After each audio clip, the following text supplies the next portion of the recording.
আমি স্যার আমার ছেলেরা হের নার্ভের প্রবলেম থেকে একটু ব্রেনে লাগছিল আর কি।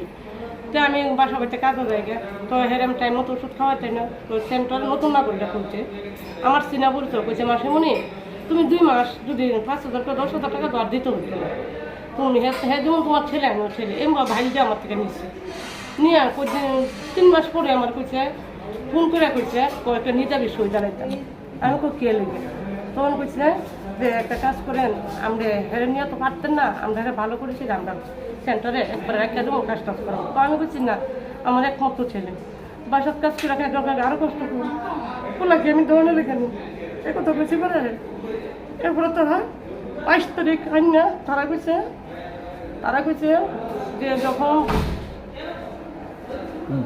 তারা কইছে যদি হেডার সাজা দেয় আমার মানে সিগনেচার ছাড়া ছাড়তো না, আর যদি আমার কোনো কারণে মারা যায় তারপর ডেড বডি সার্টিফিকেট ছাড়া ছাড়তো না। সে জায়গার মধ্যে তারা 22 তারিখ নিয়ে 20 তারিখ তারা মারধর করছে, প্রচণ্ড মারধর করছে। তো আমার ছেলেরা তারা নিয়ে 22 তারিখ না আমার বোনের বাড়ি দিয়েছে। তো আমার বোনে কইছে সুস্থ ফুলা দিছে, ফুলার দিয়ে ল্যাংড়া রে মুখ চুখ খুলে গেছে যে আমি রাখতাম না, ফুলা ঘুরে আজকে মারা যায়, মা কাজ করলে আমি পরে বেজালে করে দেবো। তখন তারা নিয়ে আমার মেয়ের বাচ্চা দিয়েছে। তো আমার মেয়ে তো শুরু, আমার মেয়ে তো আর পুরা শোল খুল্লা দেখছে না, বাচ্চা একটা কোলের দুধ খা। তখন সে রাত্রেবেলা রয়েছে, আমার মেয়ে ফোন করছে মা তুমি আই হয়ে যাও।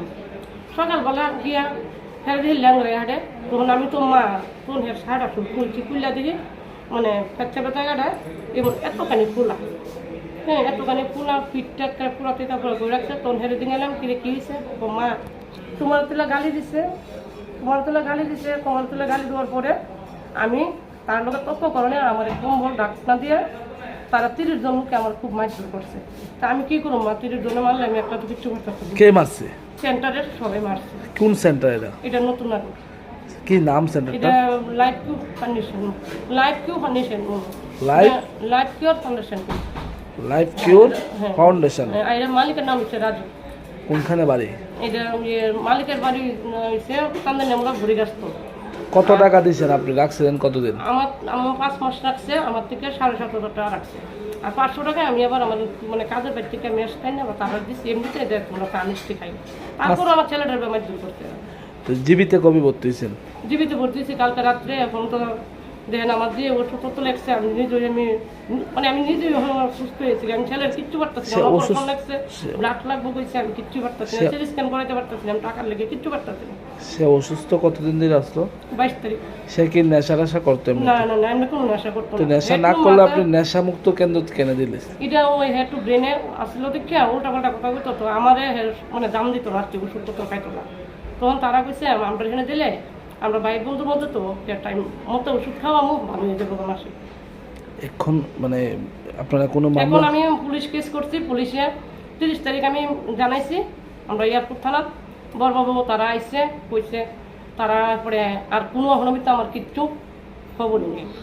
এখন আমার কইছে আমার থানা দিতাম, তো আমি কি রুগী লোক, আমি একলা মানুষ। কার নামে কমপ্লেন করছেন আপনি? এটা কোম্পানির নেশা মুক্তর নামে। আপনার ছেলের কি নাম? প্রীতম সিং। মানে খুব প্রচন্ড মারধর করতে, এরকম মারধর করতে, বয়স হতো 25। এরকম মারধর করতে। আজকে আমি একটা গরিব নিরহ দেখে আমার ছেলেটা মারধর করছে, এটার কোনো প্রতিবাদ নাই। সরকার কি কোনো প্রতিবাদ করতো না? আজকে যে আমার ছেলেটা মারা যায়, আমার তো দ্বিতীয় আরেকটা ছেলে না যে আমার মা করে ডাক দিব। আমি চাই মানে নেশা মুক্ত এটা যাতে বন্ধ হয়ে যায়, কারণ আমার মতো অনেক সন্তানের মা বুক খালি আছে। আমার ছেলে আমি বহুত কষ্ট করে পাচ্ছি। তারা কি তাহলে চিকিৎসার নামে কি নিয়ে মারধর করতেছে কইতেছেন আপনি? না, তারা চিকিৎসার নামে কইছিল আমাদের 2 মাস। না, চিকিৎসার নামে কি মানে আপনার ছেলেরা মারধর করছে বলে অভিযোগ করতেছেন? হ্যাঁ, মারধর করে তেমন করছে। এখন তো ডাক্তার কাছে আনছে, অপারেশন লাগছে, সিটি স্ক্যান লাগছে, আমি তো টাকা লেগে ব্লাড লাগবো, আমি কিচ্ছুই পারতেছি না। টাকা পয়সা লেগে পারতেছি, আমার ছেলে তো মার হয়ে যাবে। বাড়ি কোনখানে? আমার মেন বাড়ি এয়ারপোর্ট, আর ভাড়া থেকে বনমালিক।